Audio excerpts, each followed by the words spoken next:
I just want to make a note of apology for the idiotic behavior of my president.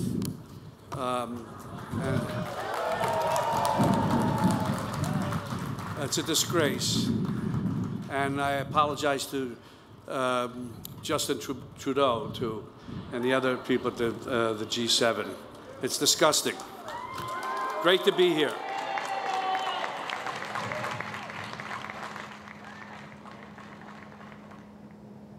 Following the groundbreaking that De Niro was at, but it might as well be scorched earth. De Niro unleashing a tirade of his own after Donald Trump lashed out on Twitter this weekend, zeroing in on Canadian industry, trade, and Prime Minister Justin Trudeau.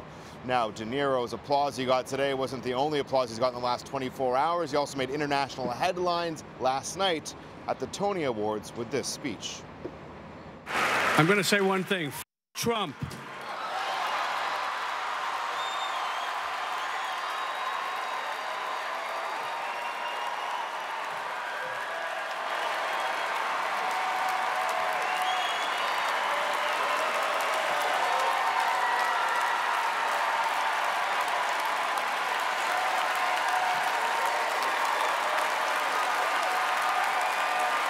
It's no longer down with Trump, it's Trump.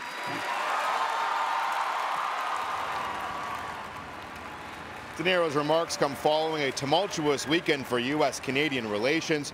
Trump and Trudeau joined other G7 leaders in Quebec over the weekend. In a press conference, Trudeau called tariffs unjust and promised retaliatory measures. The U.S. has moved forward with tariffs on steel and aluminum on the basis of national security, something Trudeau called kind of insulting. Those statements appear to have irked the U.S. president, who fired back, calling the Canadian PM meek, mild, dishonest, and very weak.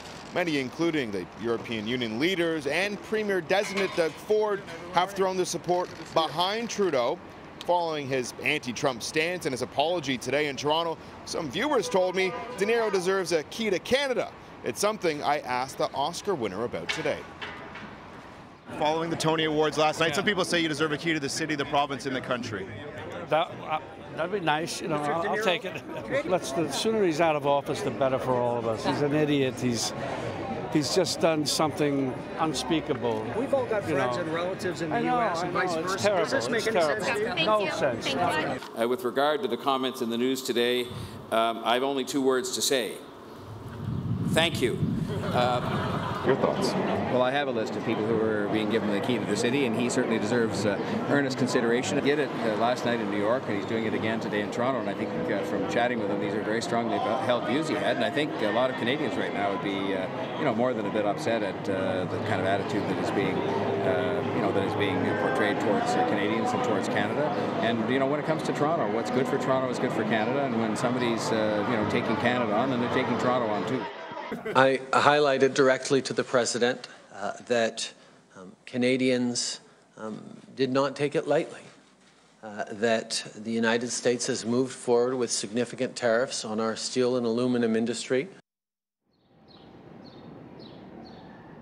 It's Prime Minister Justin Trudeau at this weekend's G7 summit talking trade, and it appears those comments, among others, triggered a Twitter tirade from U.S. President Donald Trump.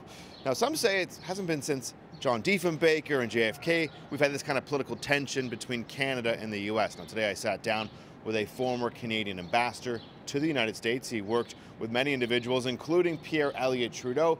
He painted a picture of the trade tiff we're currently embroiled in.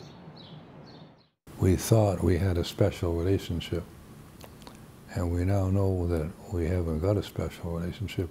The advice I would give now to anybody who is in a position of decision-making is to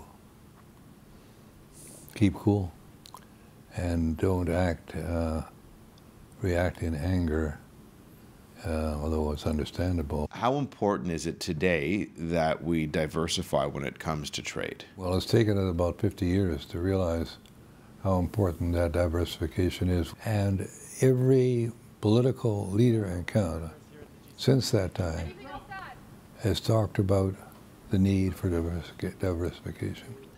And we are a little more diversified today because we have trade with China, which is quite substantial, and Mexico, which is quite substantial, And there are other powers that we trade with which we didn't then. But on the whole, we have not diversified, and we need to. So how could a trade war impact you? Alan Gottlieb adds that 80% of all of Canada's exports go to the U.S., and they're our top import partner too, so with Canada planning to impose tariffs of its own, the consequences will be felt in your wallet. Douglas Gould with the Toronto Region Board of Trade says price increases go beyond the price of your wheels to the cost of dairy and fresh produce at the grocery store. But the problems for Toronto could stretch far beyond agony at the cash register if we don't shake hands on a new NAFTA deal. I think at a time when the City of Toronto and Toronto Region is doing so well and is attracting Google through Sidewalk Labs, is attracting Amazon. We're on the list of for the H2Q, their second headquarters. Word has it we may do very well out of that. We're really worried about the uncertainty that these trade disputes are leading to, and investors above all like certainty. Well, I think whatever happens, if this trade dispute drags on, inevitably there's going to be negative consequences. I think there's bound to be a lag factor, so it'll take a while for things to flow through. But I think the results could absolutely be negative. And if the trade relationship remains sour, Gould adds that we could see less tourists coming from south of the border, and that could impact Toronto's tourism industry.